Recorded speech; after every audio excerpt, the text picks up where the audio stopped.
Tronditet Belgjika në pranga menaxherët e disa bareve drogonin vajzat me shoca dhe i përdhunonin. 3 menaxherë të disa bareve në Belgjik janë mes 5 personave të arrestuar lidhur me një hetim për përdhunim dhe sulm seksual ndaj 10 grave.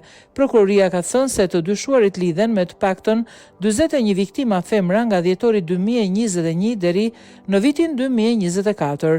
Ata kishin bizneset e tyre aty ku dyshohet se kanë hedhur drogë në pijet e tyre. Hetuesit besojnë se të 3 menaxherët i kanë diskutuar me njëri tjetrin planet. Prokuroria tha se në total u arrestuan 5 persona të mërkurën dhe të njëjtën në lidhje me këtë hetim. 2 prej tyre kanë dalë para gjykatës të njëjtën. 2 të tjerët janë duke u marrë ende në pyetje, ndërsa i 5 u lirua pasi u intervistua nga autoritetet. Të gjithë ata dyshohen për përdhunim, sulm seksual dhe dhënie të palishme të substancave të dëmshme.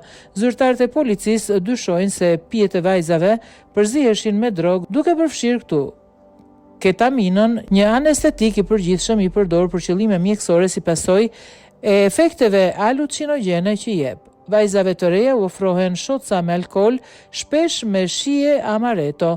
Mëngjesin tjetër ato zgjoheshin të dehura në krevate të panjohura ose në të tyrin, por me shenja të qarta të abuzimit seksual, ka thënë Tom Jansen, zëdhënës i prokurorisë.